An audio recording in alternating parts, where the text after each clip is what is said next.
There comes a strange shift in your spirit when heaven starts calling you higher. It's not loud, it's not dramatic, but something inside you starts to ache in the quiet. You begin to drift away from the things that once consumed your time, your energy, your thoughts. You open the same app, scroll through the same feed, talk to the same people, but none of it satisfies you anymore. It's like your soul is being emptied of noise and distractions that once felt like comfort, but now feel like clutter. God begins to pull you back into yourself, not to isolate you, but to declutter you from what's been blocking your purpose. Suddenly the schedule that once made you feel important now feels like a trap. The conversations that once entertained you now feel hollow. The people you once craved to be around now seem distant, not because they changed, but because you did something in you is shifting.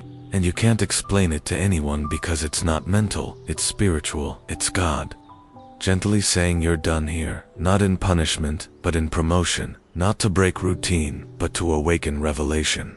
Your passions start realigning, your hunger deepens not for validation, but for presence. You're no longer interested in being busy.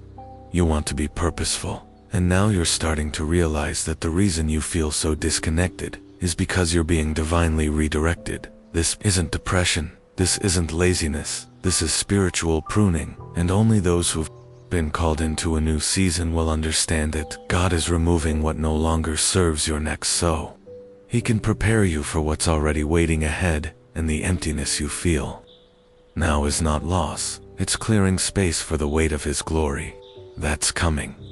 There comes a moment in every divine transition when God starts removing people from your life.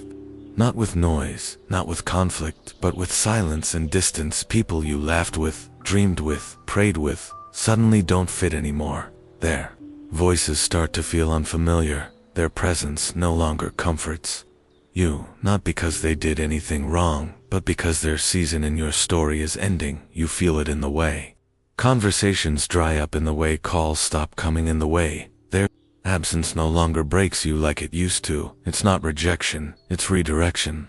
God is protecting the next chapter by closing access to what would only delay your growth, and it hurts because you thought they'd be forever. You pictured them at your wedding, at your breakthroughs, at the table, when promises became reality, but heaven knew they couldn't carry the weight of your calling, and so quietly, without explanation, they fade like a chapter that's been read, and now the author is turning the page. And though you still care, though you still remember their kindness, your soul is starting to accept that not everyone is meant to walk with you forever. Some were sent to teach you, some were sent to sharpen you, and some were simply sent to prepare you for solitude, so you could finally hear God clearly. And now you walk lighter, not bitter, just aware, not angry, just awake, because what you lost in people God will multiply in purpose, and the pain of their absence is now being replaced with the peace of His presence, and you begin to see it was never abandonment. It was alignment, because what feels like subtraction is actually sacred separation, so the Father can make space for something more eternal, more holy, more aligned with the version of you He's building in silence. There comes a moment in every believer's walk when heaven feels quiet, when your prayers hit the ceiling and echo back in silence. When the same verses that once made you weep now feel distant and hollow. You ask questions and hear no answers. You seek peace but find stillness. You cry out and yet no whisper returns, and in that silence you begin to wonder if you've drifted too far, or prayed too little, or missed the mark. But what if I told you the silence is not God's absence, it's His presence cloaked in stillness? It's not punishment, it's preparation. Because when God is silent, it's often because He's working in realms you cannot see, shifting foundations, healing what's hidden, rearranging what's coming, and protecting you from what you don't even know is near. You see, we're used to hearing Him in the thunder and the miracles and the signs and the sudden breakthroughs, but we forget that sometimes the deepest conversations with God happen without a sound, in the quiet of your soul, where your faith is not built by words, but by trust, because if He spoke all the time, you'd rely on answers, instead of learning how to walk by faith. And so He teaches you to hear His silence, to feel His presence in the stillness to know he's close, even when he's quiet. And suddenly that silence starts to feel loud, not because of what it says, but because of how much it holds the weight, the mystery, the reverence. And in that divine quiet, you realize he's not ignoring you, he's forming you, he's not withholding, he's molding your character, your patience, your dependence. And before the doors open, before the vision becomes clear, before the voice returns, stronger than ever, you sit in the silence. And you learn that sometimes the silence is the greatest teacher of all, because it teaches you to wait not on a sign but on a savior. There comes a strange moment in your walk with God, where the places that once gave you comfort now feel confining, where the rooms that once echoed with laughter now feel hollow, where the friendships that once fit like family now feel distant and foreign. And it confuses you, because nothing changed, but everything feels different.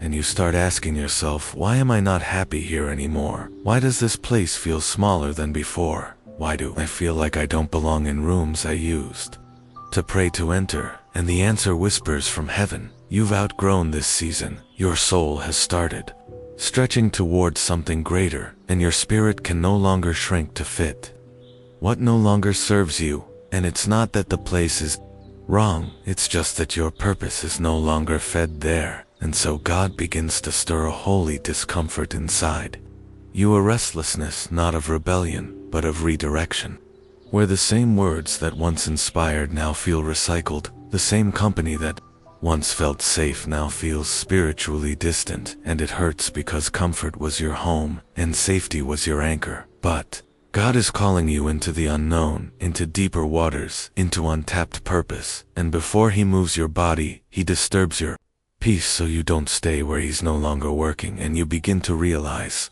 that discomfort is not a curse, it's a compass, not rejection, but invitation, an inner trembling that tells you you were never meant to settle here forever. And now, your soul is learning how to walk, even when the ground feels unfamiliar, how to trust even when the old comfort calls you back, and how to move forward when all you want is to stay safe. Because faith doesn't grow in comfort, and God doesn't birth destiny in still places. So when you feel the discomfort rising, know that heaven is shifting and something holy is unfolding beyond what your comfort ever offered.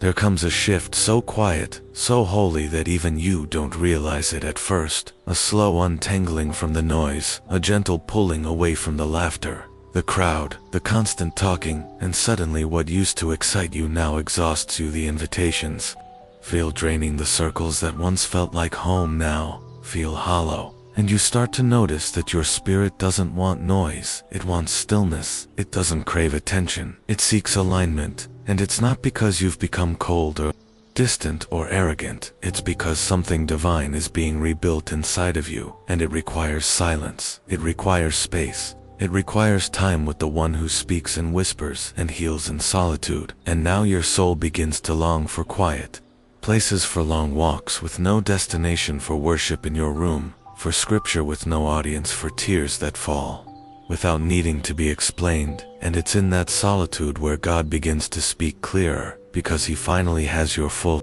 attention. No distractions, no performance, just your raw heart and his eternal presence. And that's when you realize you were never meant to be always surrounded. You were called to be set apart.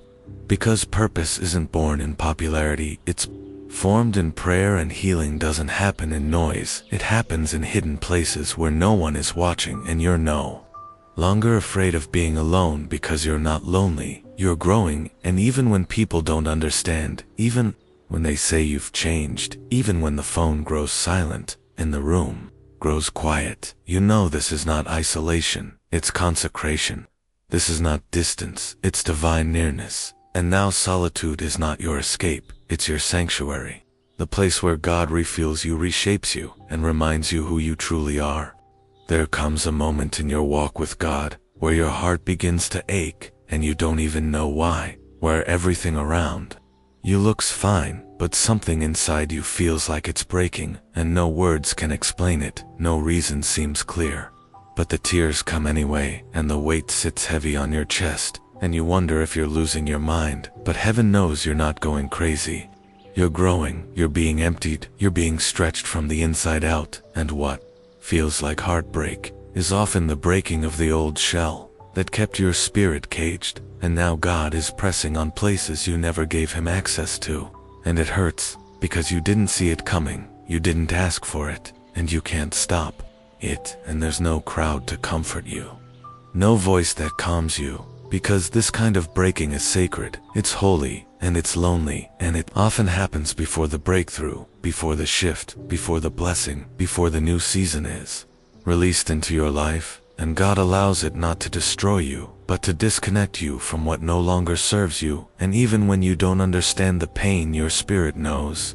This is divine surgery, a deeper cleansing, a quiet preparation where God is pulling out the roots of things you never knew were buried so he can plant something eternal in their place, and you begin to realize that some heartbreaks are not about people or loss or failure, but about heaven shaking everything loose that isn't aligned with your purpose. And though your tears fall in silence and your chest aches without language, know this: God hears every silent sob, every trembling prayer, and is not far, he's closer than ever. And what breaks you today will bless you tomorrow, because God breaks what he's about to build.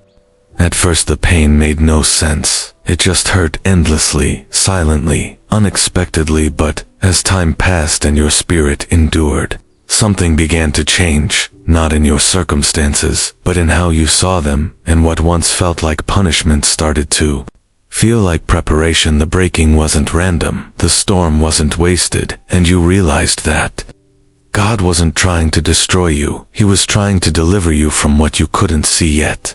And now you look back at the nights you cried, the days you felt forgotten, the places you were crushed, and instead of bitterness, you feel reverence because you see how he was building you in every blow, shaping you in every silence, purifying you in every tear, and what once made you question his presence now confirms it, because only God could take your worst moments and make them sacred. Only God could turn ashes into beauty, pain into purpose, wounds into wisdom. And now, your heart still remembers, but it no longer mourns, it worships. Because even the agony had assignment, and the delay had design, and the detour had direction. And now you no longer ask why it happened, you whisper, thank you that it did, because that pain birthed your purpose, and it brought you here to this moment, where your soul stands stronger, softer, and more surrendered than ever before. And you know deep down this wasn't a setback, it was the setup. This wasn't rejection, it was redirection. This wasn't the end, it was the beginning of who you were.